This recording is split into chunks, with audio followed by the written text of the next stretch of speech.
worked in some very traditional companies early in my career. So I witnessed the traditional hierarchical mode of management, which is you join the company, you have a job, you have a boss, you do your job, and 2 or 3 years later, you go to your boss and say, can I get promoted? And he says, no, not yet. Hang in there. We'll find you a new opportunity in the next year or two.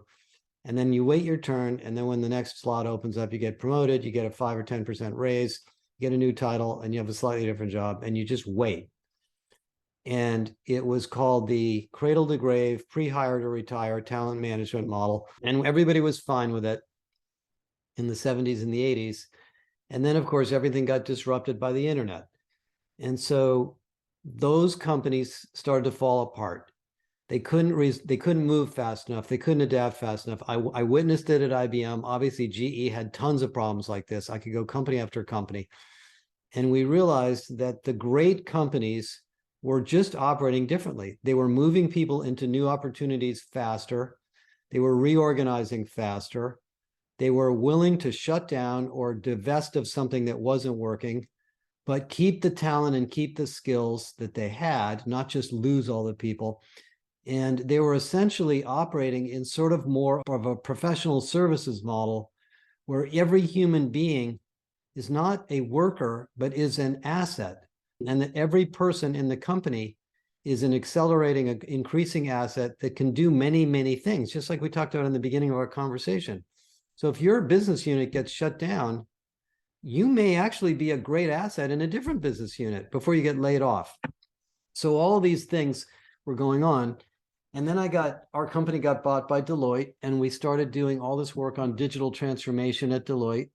And what we found in most of these companies was that you couldn't do digital, you had to be digital. You couldn't just build digital stuff, you had to operate in a digital way. And what was going through the back of my mind all this time was that this is the fundamental change that's been happening in business, which is if you look at how Google works or Microsoft or most of the tech companies that make tons of money, they move things around very fast. They know who's expert at what. People don't wait their turn to get promoted. Sometimes young people are promoted over old people because they have certain skills that older people don't have. You don't have tenure-based promotion. They have understandings of skills. They focus on people's careers. They give people opportunities to move around a lot, but they're still very hard-hitting, accountable companies. They hold you accountable, and they don't put the accountability in the hands of some junior or mid-level manager who doesn't really know what the company's doing and is only worrying about one little group, which is a great start, but that's not the end. So after all this work, thinking about it and observing it and doing all the work on what the HR practices were working, that's the first chapter of the book, is how organizations have changed. And if you look at companies like Spotify and ING Bank and Google and W.L. Gore, I mean, there's companies in every industry that do this really, really well. Unilever, IKEA, even Walmart operates this way now.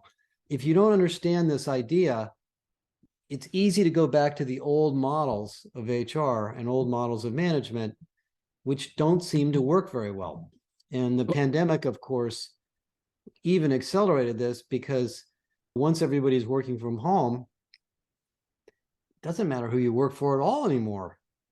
If you can work on another project or help somebody else, you don't have to go find the person. They're easy to find. So that's kind of the whole chapter one. And that's in some ways, the fundamentals of why all these changes are so important.